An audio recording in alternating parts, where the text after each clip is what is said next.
حاجات ان شاء الله لو عملناها في الدراسة هتفرق معانا. اول حاجة، اهم حاجة ان احنا طبعا ما نراكمش علينا حاجة، وان احنا ما نراكمش علينا حاجة ده بيكون نتيجة تنظيم الوقت.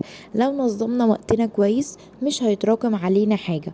طيب واحنا ازاي ننظم وقتنا كويس، او ازاي ان احنا نقلل من الضغط بتاع الواجبات والحاجات دي كلها؟ بنجيب نوت بوك او كشكول ونكتب فيه كل الحاجات اللي علينا بتاعة الاسبوع كله، ونبدأ ان احنا نقسم الحاجات اللي علينا على مدار ايام الاسبوع، بحيث ان احنا كل يوم هنصحى نشوف احنا ورانا ايه النهاردة هنعمله وخلاص. كده احنا وفرنا ان انا كل يوم مثلا اذاكر اي حاجة، واللي هو بقى ايه ممكن يتراكم وكده، وتكون الدنيا مش منظمة. وكمان برضو آم، يعني هنقلل التفكير، اللي هو مثلا ده انا ورايا كذا، ده انا مش عارف ايه، ده انا هيتراكم عليا لو عملت، طب لو ما عملتش. لا، انا خلاص انا عارف انا ورايا ايه الاسبوع كله، وضامن ان شاء الله ان مش هيبقى فيه اي حاجة متراكمة عليا، بحيث ان انا اللي هو ايه انا نظمت خلاص الاسبوع كله. هصحى اذاكر اللي انا مثلا كتبته في الجدول لنفسي النهارده، المفروض اذاكر كذا كذا، هصحى اذاكره وخلاص. فوفرت تفكير لو في حاجة متراكمة، لو مثلا في حاجة برضو اتراكمت او كده، نحاول ندخلها في جدول مدار الاسبوع. ف ديت احنا كده بنوفر مجهود كل يوم هنذاكر ايه وهنظبط ايه وكده، وكمان ضامنين ان مفيش بقى حاجة هتتراكم علينا وكده. فطبعا دي حاجة حلوة جدا ان احنا لازم نكتب في نوت بوك اللي علينا مدار الاسبوع كله، نصحى نعمله وكده يبقى ان شاء الله مفيش اي حاجة هتتراكم. ولو اي حاجة اتراكمت برضو هنعمل معاها جدول ونظبط الدنيا. وبرضو في حاجة مهمة جدا وهي ان احنا لو مثلا مش بنروح مدرسة، مثلا لو في ثانوي، يعني اغلب ثانوي مش بيروحوا مدرسة وكده. لو مش بتروحوا مدرسة ما نفضلش نايمين لحد الساعة 12 واحدة، لا لازم نصحى بدري. علشان الصحيان بدري بجد حلو جدا. يعني انا عارفة ان الصحيان بدري ممكن يكون رخم، بنبقى صاحيين مش قادرين، بس احنا لو نايمين بدري فهنصحى بدري، فكده احنا صحينا بدري، وكمان هنصحى هنكون فايقين، المود كويس عشان احنا نايمين كويس. فما ننامش متأخر، علشان كده لو صحيتوا بدري هنكون بقى ايه المود وحش وكده. فناموا بدري عشان نصحى بدري، علشان تبقي صاحية بدري، وكمان تبقي المود بتاعك كويس، مش صاحية بدري وانتي قرفانة. فالصحيان البدري من مثلا من 8 الصبح لحد الساعة 12، هو يبان ان 4 ساعات ولا حاجة، بس هما اكنهم 8 ساعات حرفيا.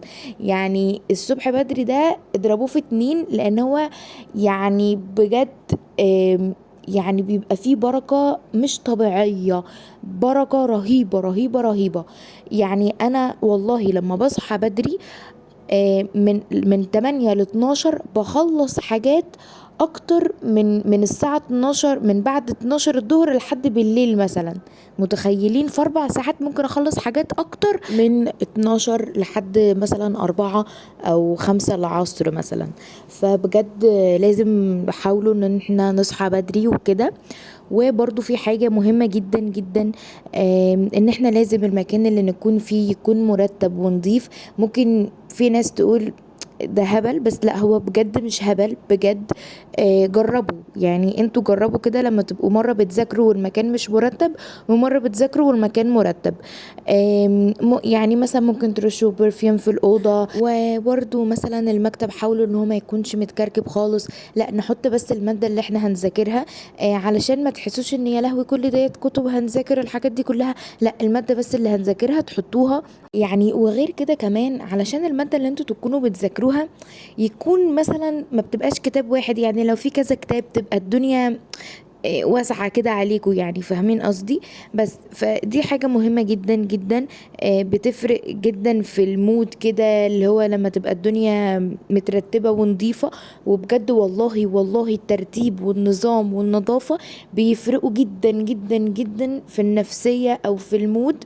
وجربوا عامة، ويا رب ربنا يوفقكم كلكم ويوفقني، وربنا معاكم ومعايا. وانا برضو ان شاء الله لما الدراسة تدخل مثلا هبقى ان شاء الله اعمل لكم فيديو ازاي بعمل الجدول وكده.